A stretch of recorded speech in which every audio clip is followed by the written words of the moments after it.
Hi everyone and welcome to Selmond. My name is Sarah and today I'm showing you part 2 in a 3-part Trash to Treasure series, taking some old cookie tins and making them into 3 great projects. Today I'm making these great tin shelves utilizing all 3 tin bases and a few pieces of wood. If you like what you see here, please be sure to like, subscribe, and hit that notification button below. If you know anyone that would like this video or my channel, please share this link because every view and every subscriber really helps enable me to keep creating videos for you. If you'd like to follow me on Instagram, I share all my latest projects as well as some of the things we have going on in our life. I've started a Facebook group for anyone out there who enjoys crafting, and I would love to see your projects out there, and I would love to see what other people have to say about them. You can get some really great advice and suggestions. Now, let's get on with today's project.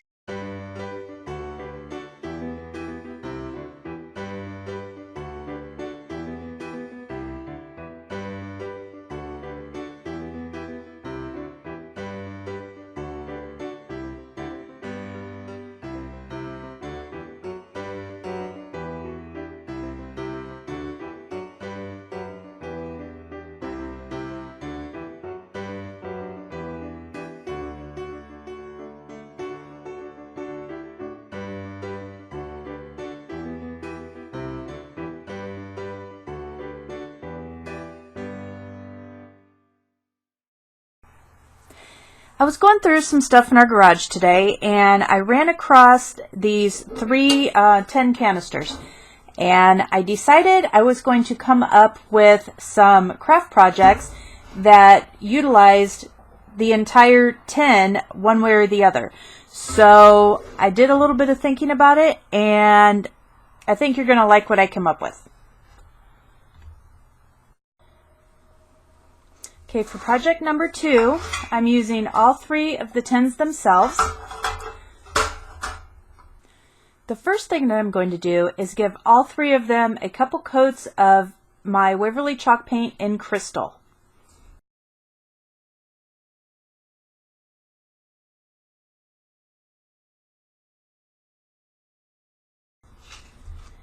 Now that I have 3 layers of chalk paint on my tins and I put it around the outside and all the way around on the inside in all of them, I'm going to go in and I'm going to use my crackle finish, and I'm going to go ahead and apply a layer of the crackle finish to the inside and the outside of each of these, and I'm going to let it set for, I'm going to check it after about 20 minutes. If it's tacky, it's ready for the next layer of paint. Alright, now the sides here are pretty tacky to the touch, so I'm going to go ahead and apply my next layer of paint. And for each of the tins, I'm doing a different color. One is going to be this Wild Wasabi. It's a folk art paint. One is just turquoise. It's a Craft Smart. And one is going to be this Heavy Fog. And I think for the largest one, I am going to go ahead and use the turquoise. Okay, and what you do is you just go ahead and brush it on right over the crackle medium.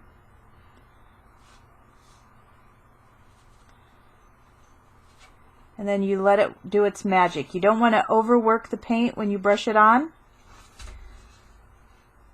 We'll let the crackle medium do its job.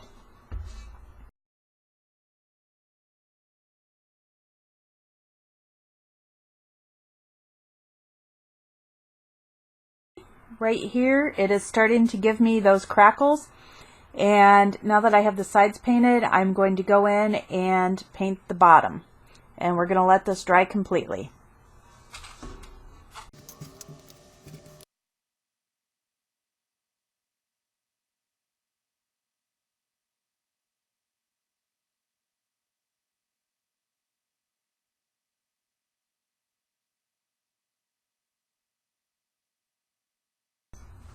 Now I wanted to show you real quick, this is not dry yet, it is still drying and it is still in the process of crackling. I absolutely love this effect, and once the inside is completely dry, to make it easier to handle, I'm going to go back and then apply the crackle and the paints to the outside. And once all the paint is dry, I'm going to go ahead and spray it with a sealer, and then we'll move on to the next step. Now, for the next step in the project, I'm going to go ahead and take 3 of these wood slats, and I picked up this pack at Walmart, and these are, I'm not sure exactly what the size is on them because I already cut the pack open. I probably cut off the measurements, but I'm going to take these 3 wood slats and I am going to paint them first again with the crystal matte chalk paint and let that dry. Alright, these I went ahead and just did 1 coat of the crystal Waverly chalk paint on, and as you can tell, you can still see some of the natural wood color through, and that's actually exactly what I wanted. And the reason is I want them to have a very whitewashed feel to them. So the next thing I'm going to do is I'm going to go in with some of my elephant.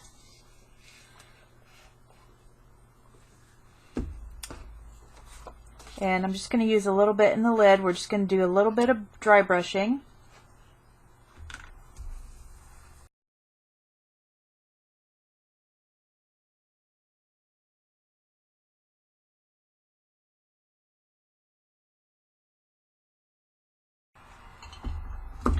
Oops, just about spilled my paint there. Alright, now the next thing that I'm going to do, because this dries incredibly quick, I'm going to go in and I am going to use some of my Folk Art white wax. And as you can see, it's kind of an antique-y color. And to apply that, what I'm going to do is I'm just going to go in with a paper towel. And again, not a lot is needed. I'm just going to kind of rub it on.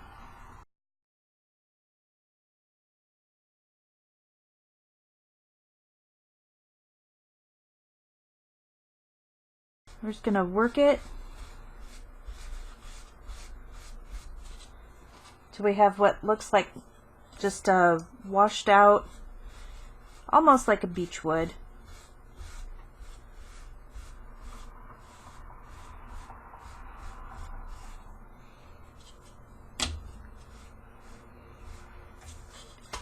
Okay. Don't neglect the front. Want that to have that same feel. Okay, that piece is done. Now that my tins are completely dry and I have them painted and crackled on the inside and the out, we're going to move on to the next step. And what I'm going to do is I'm going to take the boards that we had painted and given kind of a weathered, aged look earlier, and I'm going to lay these on the bottom of each of the tins. And you can have either your crackling going this way, or you can turn it and have it going this way. It's completely up to you, whatever you think looks best. And then what you're going to do is you're just going to lay out your boards, and you're going to make a shelf out of these. Now, if you notice, if I hold this up, the boards do not fit exactly. So what I'm going to do is I'm going to take a pencil and I'm just going to mark the edge on each board exactly where I want to cut it, because I want it to fit evenly on the bottom of each of these tins. And I'm going to go back in and do this for each of the other tins.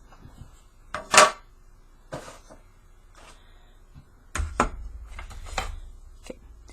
And this board is, of course, also too long, so I'm going to have to mark that.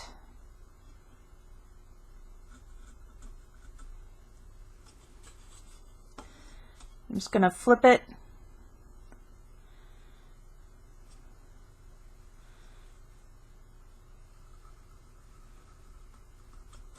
Okay, so I'm just going to mark that there, but then I'm going to go in and lay this.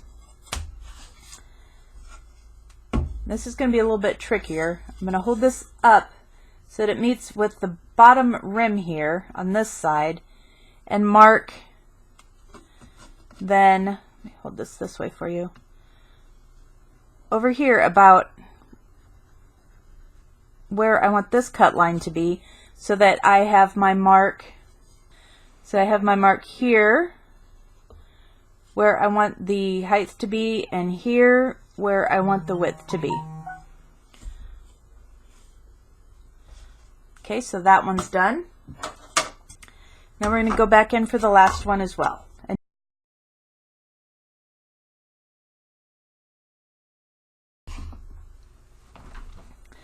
Alright, now that I have these all cut down to size, I'm going to take some sandpaper and I'm just going to smooth out the edges and the tops a little bit.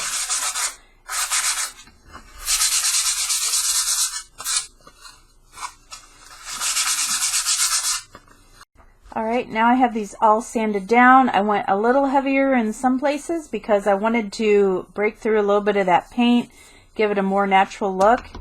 And so these are done. These are ready to go into our tins. Now we are ready to place our shelves into our tins. And on this one, and this one only, I went ahead and painted the bottom of this green. And the reason for that was this had the manufacturing stamp on the bottom of it, and I just didn't want that to show, even though you really won't be able to see it. So I just gave it a coat in a matching color. So what we're going to do is we're just going to place the shelf right in like that. But what I'm going to do first is I'm going to run some E6000 along the back of it to help hold it in place, and then I'm just going to tack it with some hot glue to hold it while the E6000 dries. And because I have a fairly wide opening on the E6000 bottle, I'm just taking some out on a skewer and just running the bead along the back of the board. And then I'm just going to flip this over, get this placed in where I want it. Okay, there we go. And I'm just going to set something heavy to hold this down so it doesn't slip up while it's drying. And I'm just going to tack a little bit of hot glue on both ends here.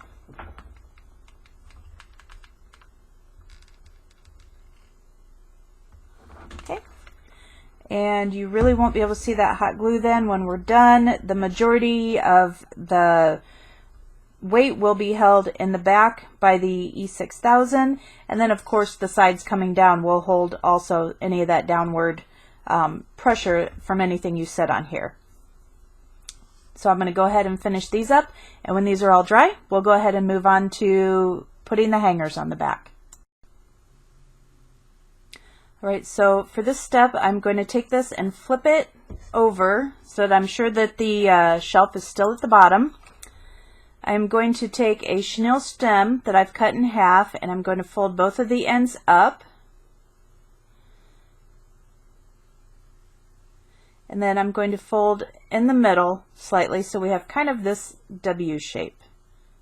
If you can see, there we go. And then what I'm going to do is I'm going to place it in the middle, the upper part of the tin, because this is going to act as our hanger. I'm going to take a piece of tape, and this is just the blue painter's tape. Tape that down to hold it in place, and then I'm just going to be very liberal with my hot glue, and I'm going to glue this down. And then what this does is that hot glue will soak into those pieces of the chenille stem to help hold it securely on. And of course I always go over the top so that that pokey wire is covered.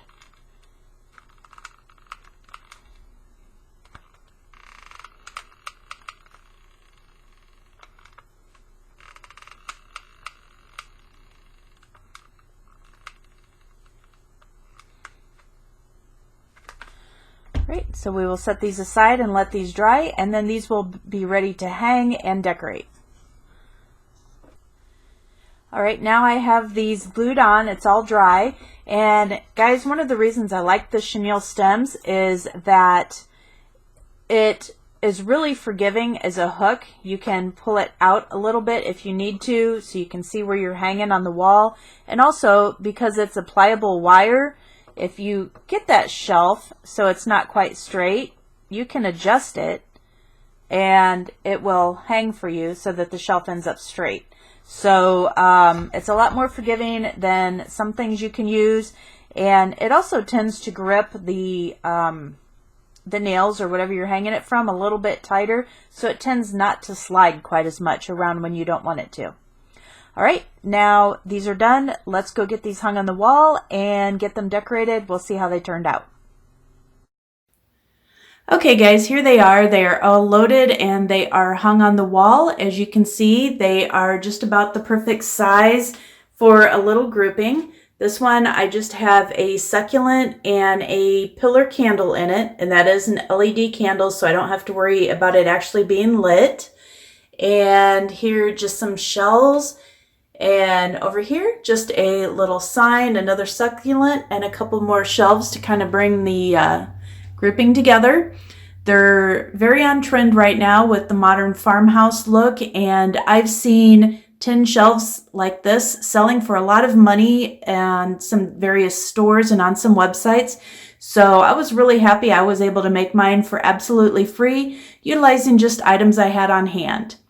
I'll be back tomorrow with my third installment of the Cookie Tin Trash to Treasure series, and I have one tin lid left, so let's see what I can do with that. I will see you then.